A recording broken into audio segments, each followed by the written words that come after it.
Hi, I'm Rob, pastor of Calvary Chapel, Turlock. Israel is back in the international headlines this week. This small nation, the size of New Jersey, teeters on the brink of all-out war with their much larger regional neighbor, Iran. A few weeks ago, Israel neutralized thousands of Hezbollah fighters throughout Lebanon with a synchronized explosion of their pagers. Then they launched a decisive attack on the Houthis in Yemen. But the big tactical win came with precise and deep-penetrating munitions called bunker busters that found and killed their target, Hassan Nasrallah, leader of Hezbollah, in his subterranean headquarters beneath Beirut. And now IDF ground forces have invaded southern Lebanon to drive Hezbollah north and preserve a security zone for the displaced residents of northern Israel. After watching their regional fighters suffer a string of humiliating defeats, Iran no doubt felt compelled to strike back. Just this week, the Islamic Republic retaliated by launching 180 long-range ballistic missiles against a wide range of Israeli targets. Most of the incoming warheads were intercepted by Israel's precise air defense system. So far, no Israeli casualties have been reported. Now the world waits to see if Israel will launch a full-scale retaliation, which could very likely drag the entire region into armed conflict. Prime Minister Benjamin Netanyahu recently addressed the United Nations General Assembly and brazenly warned Iran that his nation could strike anywhere in the Middle East.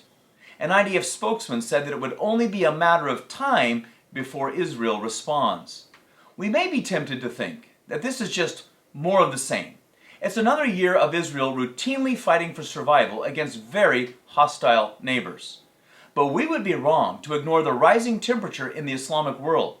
From the October 7th ground attacks to the airborne assault of 180 ballistic missiles, Islamicists have escalated their efforts to destroy the Jewish state.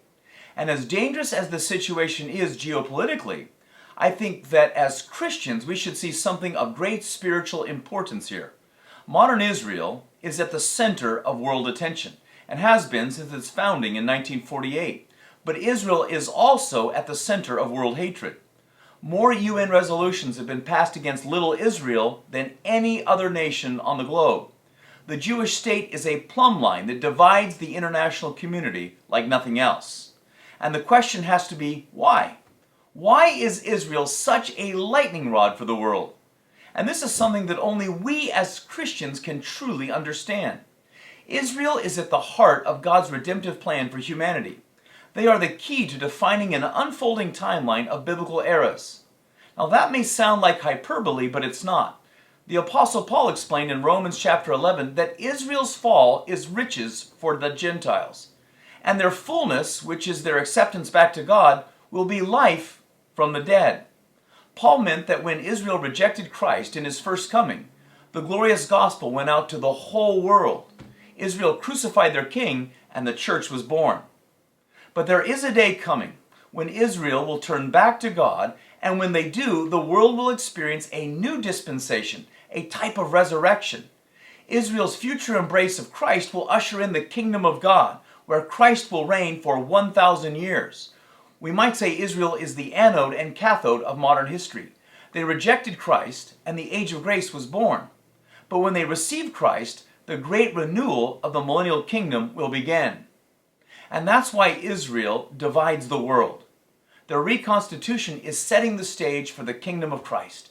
And Satan will fight tooth and nail to obstruct the consummation of God's plan. Thanks for watching, and have a blessed day.